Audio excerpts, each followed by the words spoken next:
Hey, it's Ryan from Ryan and SilkScreenSupplies.com, and today we're going to be doing a project using the Yudu screen printing machine and some aftermarket Yudu frames. Now, these are the new aftermarket Yudu frames available from Ryan and SilkScreenSupplies.com. They're nice powder-coated laser-cut steel, very durable and heavy-duty. They're not flimsy whatsoever, and they have a very high tension.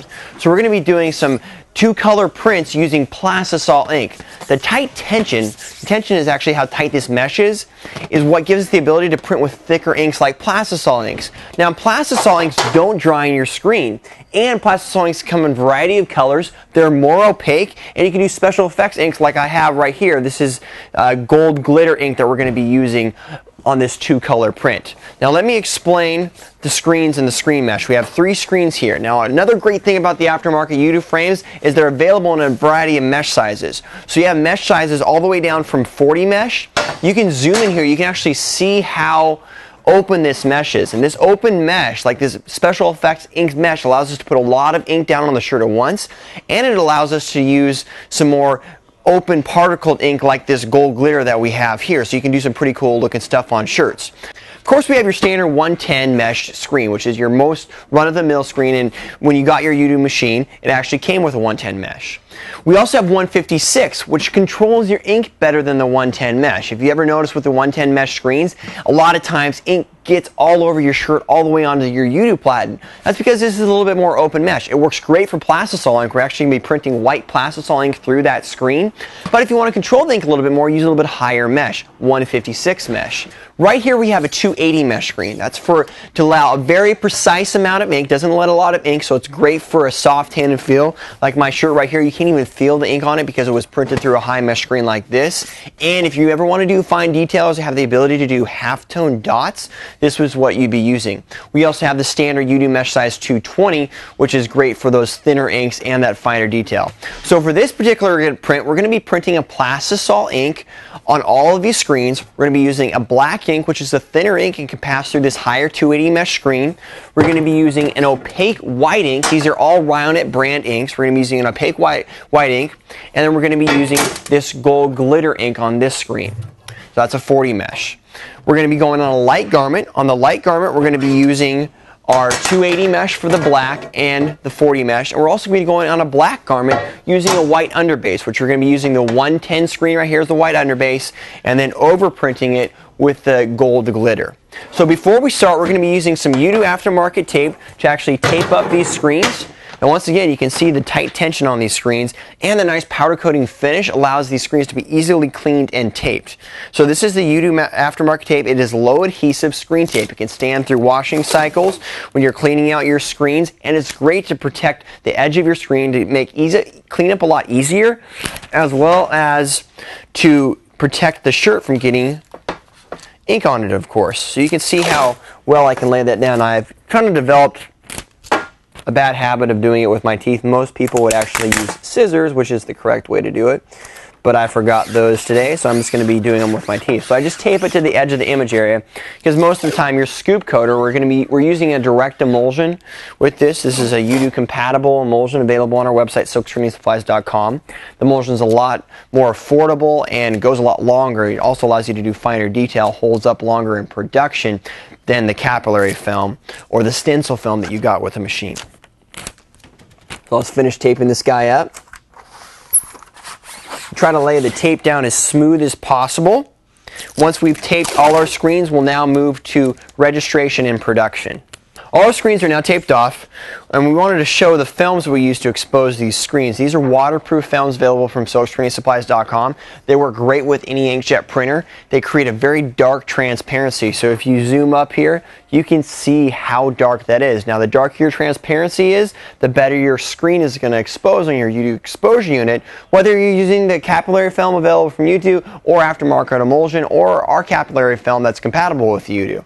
So an opaque positive using waterproof films is a great way to create a great screen. Plus, it gives you the ability to do some fine detail as well.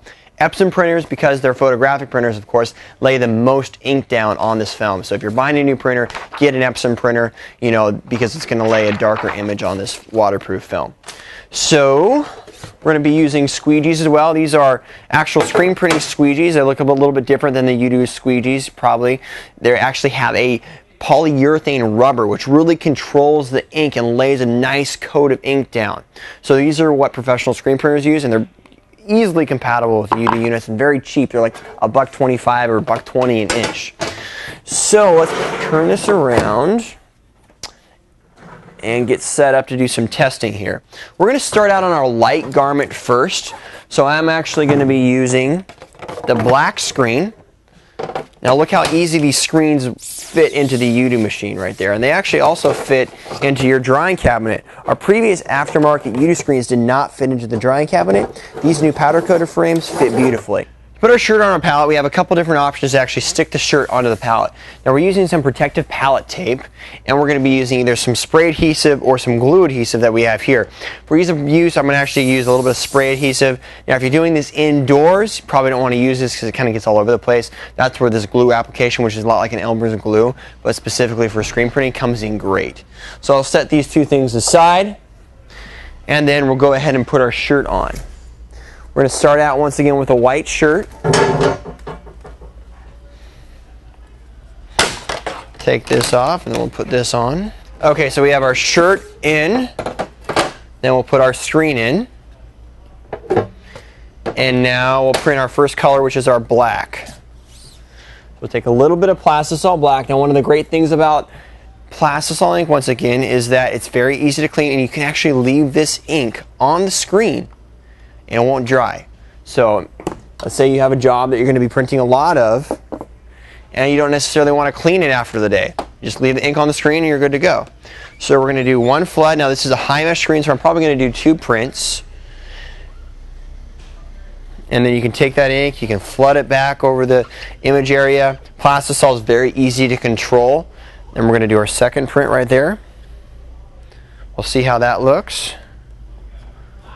There it goes. Looks awesome, actually. It's going to feel very nice and soft on the shirt as well. So we'll set that aside. Now we're going to take our heat gun, because we're going to do a 2 color. So this is actually going to be used to cure the ink. And we're going to cure this, not cure it all the way, but we're going to do what's called a flash cure. A flash cure is taking very hot heat. This is actually putting out about 600-degree heat and just gelling the ink. Plastisol ink takes a cure heat of 320 degrees, so you do need either a hot iron, like you're used to using with your Yudu machine, or this type of heat gun in order to achieve that temperature. So we can actually touch that, and if there's no ink coming off on our finger, then we're actually good to go to the next color. Now our next color, once again, is going to be our golden glitter. Now we can take this and we can put it back into our rack right here, or we can set it off to the side.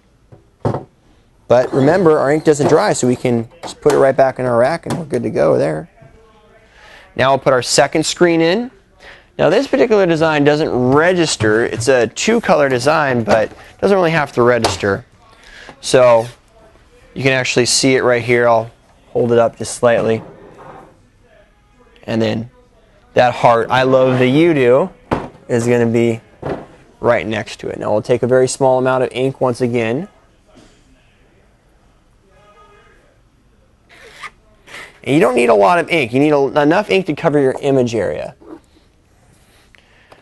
Kind of cover that up, and then we're going to print twice on this one as well.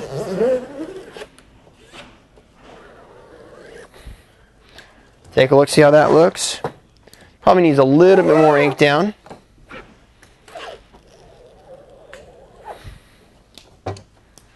There, that looks awesome. In fact, if we can even put one more pass down to really build up that ink there, and that gives us a really cool looking, as you can see here. That black and gold looks nice together like that. And now we need to do our final cure on the ink. So to do a final cure on the ink, we're actually going to take this off and we're going to at least break it away from the plastic underneath. Now we actually have to be a little bit careful taking this shirt off if we're going to take it off. We can cure the shirt on the pallet, but if you're curing shirt on the pallet, you do need to be careful and realize that you're curing with very hot heat. So So we're going to take it and set it over our machine. You can also do this on a separate table. And then we're going to go over this design for about 45 seconds or so in each section of the design. So to do a cure, it might take a minute or a minute and a half, depending on how big your design is. Obviously, if your design's bigger, it's going to take a little bit longer to cure. Now, your design needs to reach 320 degrees. Another thing with plastisol, it's very hard to burn the ink. So if your ink's washing out, it's not because it's over-cured, it's because it's under-cured. So the curing process is important because just like any other ink, if it's not cured all the way, it will wash out. Now you can also use an iron to accomplish this. If you're going to be doing multiple colors, however, you do need this heat gun, which is a fairly affordable heat gun, it's like 30 bucks or so, to actually cure between multiple colors. So that is completely cured. Then we have our finished design. Now we're going to put that in our screen rack right there, and we're going to do a black shirt. We're actually going to flash print this white ink, which will create an extremely nice, bright, opaque image, and that is very hard to do with standard Yudu ink. If you notice, the white ink's very runny, but with plastisol, it's very thick, so it stays up on top of that garment.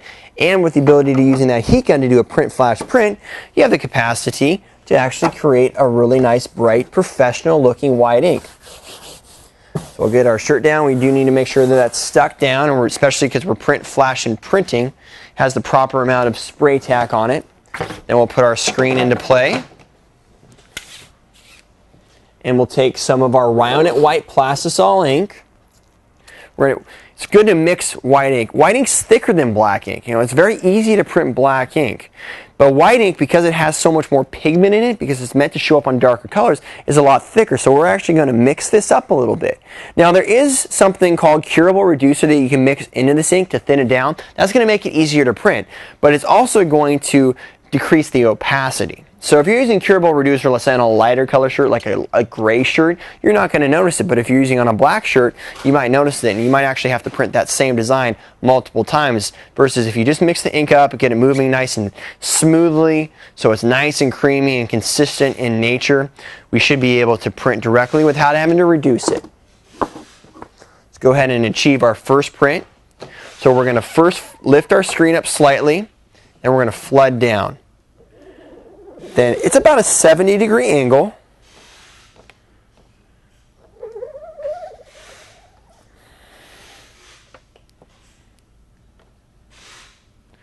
Set that aside here. And as you can see, first out of the gate, it's actually pretty opaque already. That was 2 passes.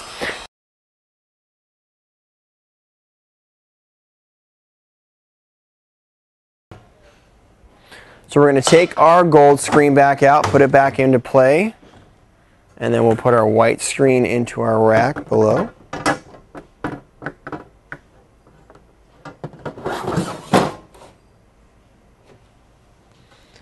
Now we'll take this down.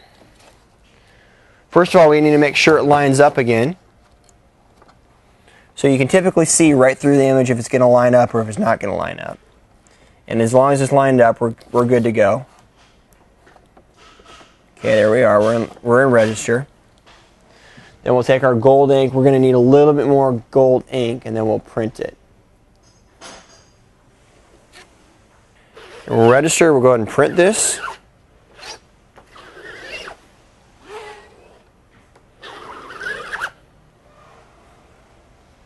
So you can lift that up. We're going to flash this a little bit more to create a little bit brighter gold on there. Then we'll do our second hit.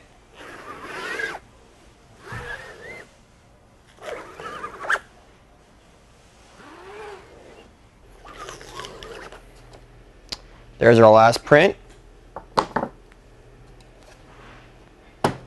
Remember, we need to do a final cure again. So also the final cure brings out that sparkle in the gold nicely. Now to do a final cure on an ink that's very thick like this, you definitely need to spend probably about a minute and a half or so going through it. I'll show you how to do a stretch test. What a stretch test enables you to do is actually prove that the ink's cured. Move over to this eye.